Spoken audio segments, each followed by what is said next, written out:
Let's talk about the Crow sequels. Now, I'm a huge fan of The Crow, as you can see, but I've never been a huge fan of its sequels. Don't get me wrong, I own them in this convenient DVD 3-pack, but they never really captured my heart the way the 1994 did. Now, to their credit, each of the sequels has its own aesthetic, its own style, and they all tell their own story.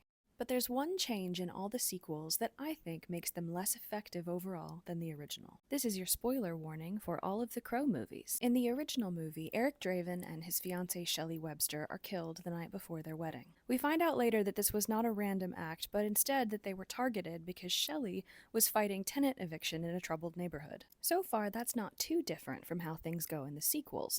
Someone is unjustifiably killed and rises from the grave to avenge their death and the death of the one they love most in the world. However, in the original, before Eric Draven rises from the grave, a year passes.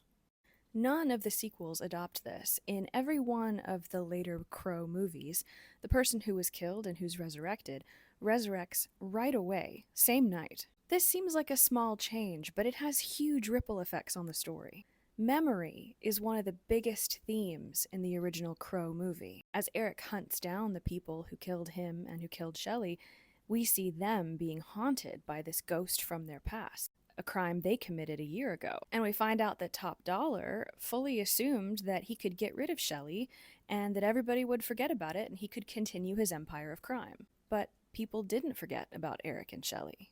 Sarah remembered, and Officer Albrecht remembered. Some of my very favorite moments in the movie are Sarah remembering Eric, and Eric's conversation with Officer Albrecht about what happened to them, and the fact that Officer Albrecht continued wanting to find justice for this couple that had been violently killed. And Eric doesn't defeat Top Dollar because of the power of anger and revenge.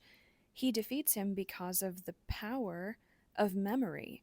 Memories of Shelley that Officer Albrecht had kept and continued caring about for the whole year while Eric was in the grave. In amongst the martial arts and the incredible alternative rock soundtrack is this beautiful story about the endurance of human love and this normal couple whose normal love was stronger than death. The characters from the Crow sequels are compelling for their own reasons, but because we don't have a year's separation between the crime against them and the resurrection, we lose out in all the sequels on that theme of memory and its power over time. And this is not me trying to hate on the sequels. Like I said, to their credit, they tell their own stories and they have their own vibes. If one of the sequels is your favorite, more power to you.